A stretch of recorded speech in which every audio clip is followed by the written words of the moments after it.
Hello,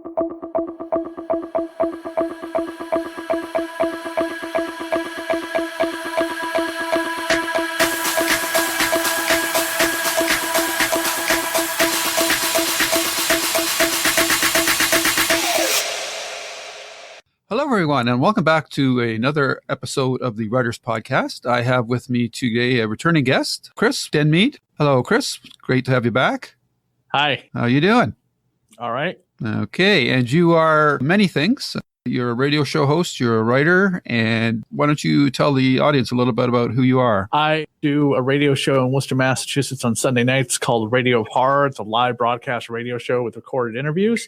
And I also have a couple podcasts like the Dead TV podcast where we talk about canceled television shows. The Radio of Horror covers all of horror interviews, playing music on the radio. The Dead TV podcast is currently covering Alien Nation, the old series from the 90s. Right. And then a couple other podcasts, but I'll keep it brief and just name one other. The Vampire Movie Minute podcast, where we talk about a vampire movie 5 minutes at a time, breaking it down.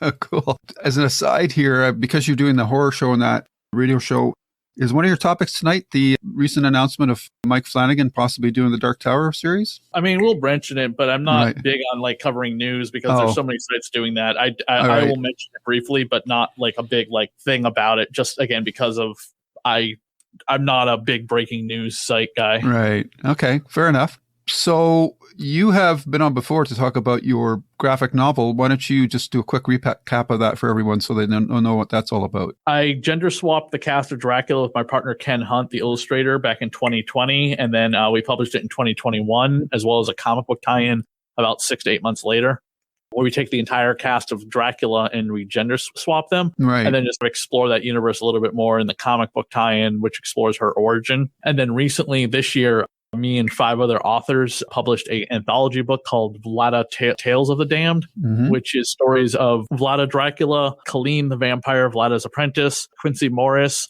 Anastasia Van Helsing, the grooms of Dracula, and Renfield. Cool. And how did this whole thing come about for you? I just pitched it to a bunch of authors. There's no real big story to it. This is something that's always been planned before. Oh, okay. I always had plans to do it. It was just a matter of like finding the times and getting the authors together and then reaching out to them and then doing it that way. Okay. Did you have authors in mind, or was it an open call? Or yeah, I did have a couple authors in mind.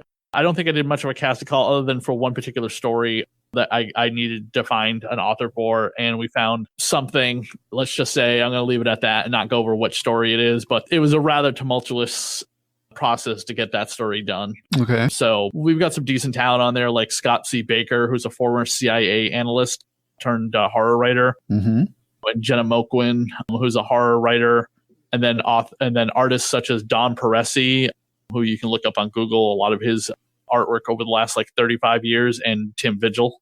Okay. Very cool. So what was the theme of the anthology? What I just said. It's the different characters from Vlada. Okay. So each story deals with one character specifically, or? Yes. Okay. Yeah. It's a six different authors, 6 different characters from Vlada. They're Vlada Dracula, Colleen, Quincy. And did you have a specific story in mind for each character, or did you just said to the writers, here's the graphic novel, read this, and then I want you to write a story about this character? I gave them carte blanche to do whatever it is they wanted to do. I didn't have too many restrictions until it just started obscuring too far out in left field. The artwork got a little bit more away from what I was thinking of.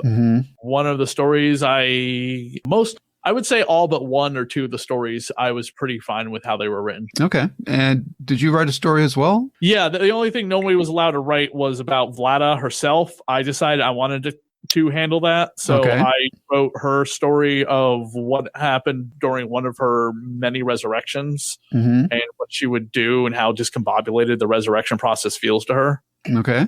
And like what she discovers about the town itself and what happens, because she also reveals that her castle will reappear and disappear throughout time and space. The TARDIS box, similar to the castle in Castlevania. So it's a little bit about what happens when it appears in one particular town and what she does. Cool. And that artwork in that story was done by Tim Vigil, who has worked on countless comic books over the last 40 years of his career. Okay. Did you want to run through each story, give a brief overview of them, or? Not really, because I don't want to give too much away. I mean, the Renfield story is about her in the asylum.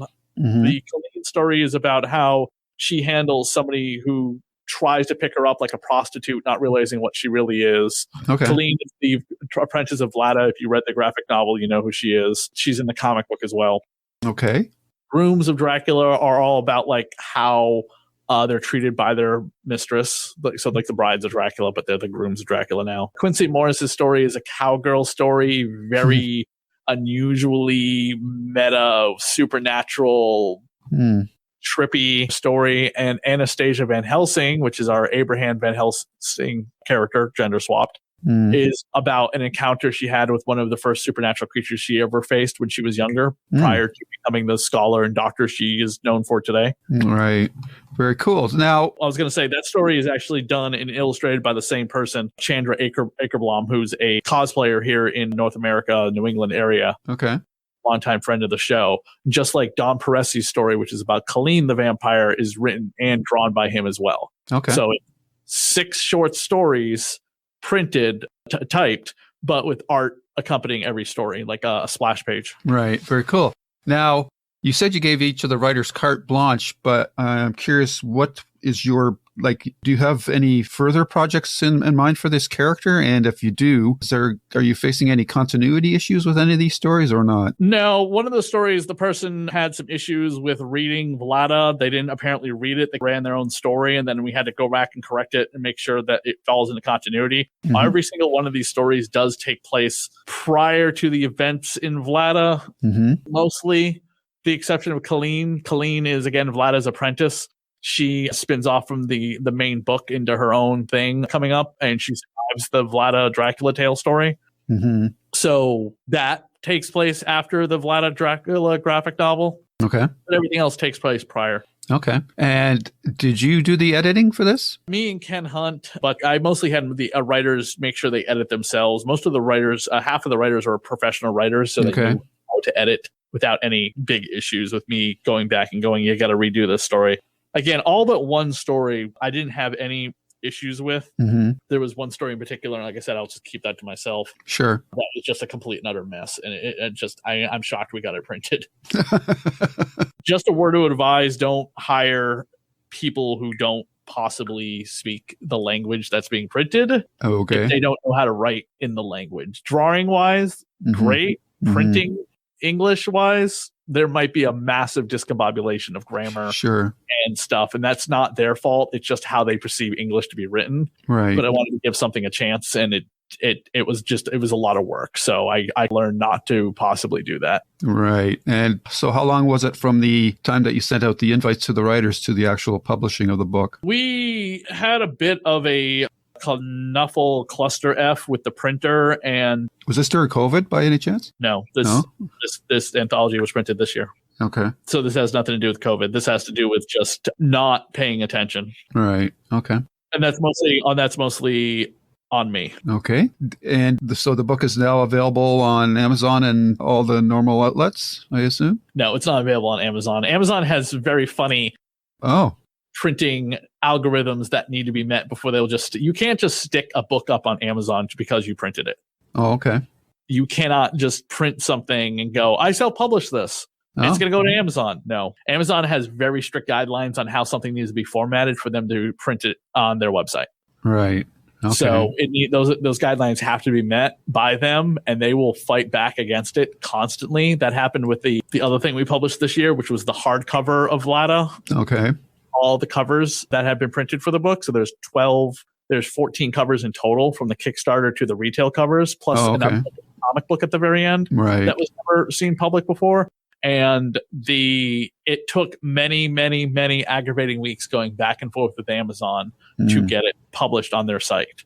Okay. It is a hard, pain in the ass process to publish with Amazon because they have very strict guidelines. Right. And sometimes it can be very easy, but most of the time, and most people I've talked to, is a back and forth with them. It's not just a simply, oh, I have a book I published, I can get it on Amazon. Okay, No. so maybe you can clarify for me then, because I'm looking at the back pages of the book here. It says a Vampire Blue exclusive variant is available only on Amazon. What does that mean? What are you looking at? I'm looking at the second last page of the book. It says get the rest of the story. Oh, so that must be referring to the actual graphic novel then, I guess. Yes. Okay, my bad. Sorry, I just looked at order online at your local retailer or at Facebook.Vlada graphic novel. Yes. If you go online, yes, the blue variant cover and the hardcover and the digital copy are all available on Amazon right now of the graphic novel.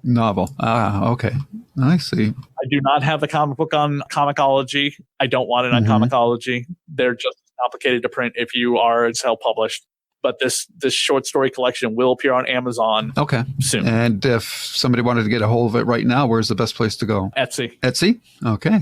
Very cool. The Vlada graphic novel, the Vlada Dracula tale Etsy store. Okay. Like I said, it'll be on Amazon soon, right. But it's being worked on.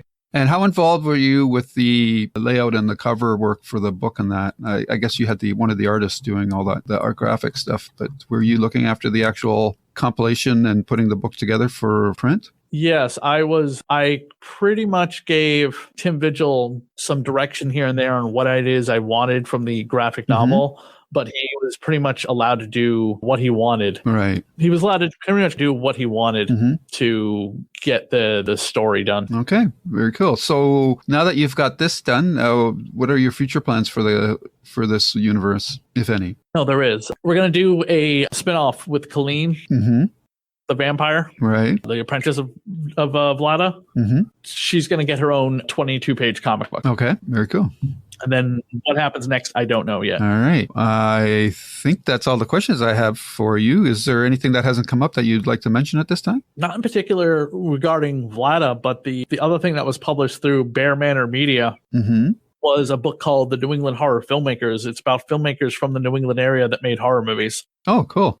So not a lot in terms of like famous directors and filmmakers, but more like indie filmmakers. Okay. And this was put together by yourself, or you had help, or how did that go? Yeah, I'm the author. You're the author, and is there pictures or anything of that nature included? Like, is it like you're asking? Is it a graphic novel? No, it's a photographs of like maybe the directors that you've interviewed or things of that nature. Oh yeah, there are black and white pictures in there of the people that were interviewed. Yes. Okay. Is there any directors in particular that you were very pleased to get as part of that collection? Skip Shea, he's one of the people in there. He is his film festival I've been involved with off and on over the last few years and had films of my own in his film festival, and proceeds from the book will go to his film festival, the Shauna Shea Film Festival, named after his late daughter. And John Campiano, who worked on the Pet Sematary documentary and the most recent Pennywise, the Story of It documentary is in there. Oh, cool. Michael Neal and Greg Anson are also in there, Josh Schneider,